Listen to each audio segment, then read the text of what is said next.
रेखाएं और कोण के चैप्टर को कंटिन्यू करते हुए इस वीडियो में आप सीखेंगे ये दो प्रमेय। पहली है त्रिभुज के अंतः कोणों का योग 180 अंश होता है। हो सकता है आपने अंतः कहीं नहीं पढ़ा होगा। त्रिभुज के कोणों का योग 180 डिग्री होता है, बात एक ही है। ठीक है, आप इसको इसके साथ भी इसे पढ़ सकते हो, बिना इसके भी पढ़ सकते हैं। इसका मतलब ये है कि अगर हम इन तीनों एंगल्स को प्लस करें, एंगल 1, एंगल 2 एंड एंगल 3, तो ये 180 डिग्री होता है। दूसरा है अगर हम किसी त्रिभुज की एक भुजा को बढ़ा दें तो यह बन जाता है उसका बहिष्कोण, एक्सटीरियर एंगल। और ये जो कोण होता है ये उसके विपरीत अंतः कोणों के बराबर के योग के बराबर होता है। तो इसका मतलब ये है कि जो एंगल 4 है वो इन दोनों के योग के बराबर होता है। तो ये दो थ्योरम्स हैं। यहां पे क्या है, इन तीनों को प्लस करके 180 आता है। और यहां पे क्या है कि ये जो बाहर का एंगल है, एक्सटीरियर एंगल, बहिष्कोण, ये सामने के जो दो कोण हैं इनके प्लस के इक्वल होता है। तो 4 जो है वो एंगल 1 प्लस एंगल 2 है। ठीक है, अब हमने इसे प्रूव करना है कि ऐसा क्यों है। तो यहां पे आप ठीक से इसको देखिए। इसके लिए हम क्या करेंगे, BC के समांतर एक रेखा खींचेंगे ऐसे में, और इसको नाम दे देंगे DE। तो BC के समांतर रेखा DE खींचने पर,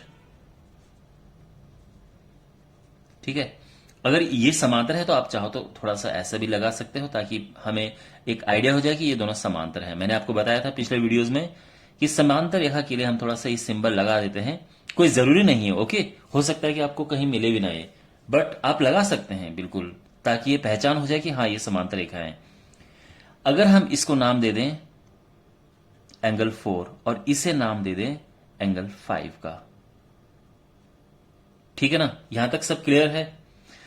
ओके, यहां पे एंगल 4 यानी ये प्लस एंगल 1 यानी ये प्लस एंगल 5 यानी ये, इन तीनों को मिला के क्या होगा, 180 डिग्री होगा। क्यों? क्योंकि ये एक ही रेखा पर बने हैं।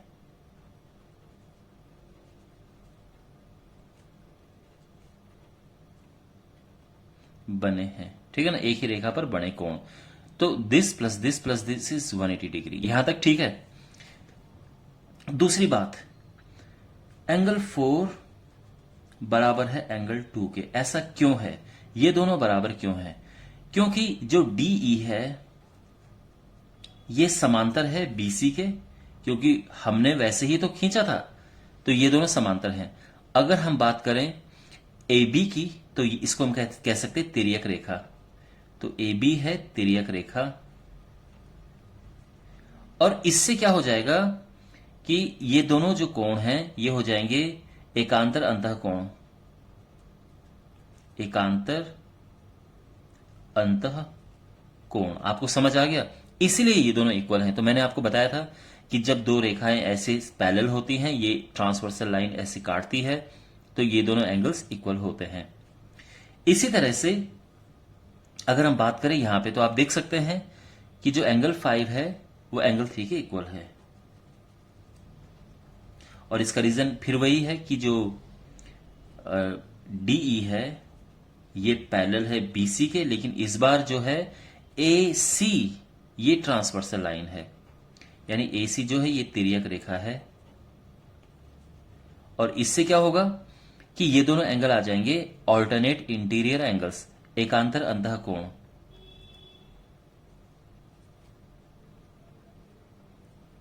ठीक है, अब वापस हम समीकरण 1 पर आते हैं।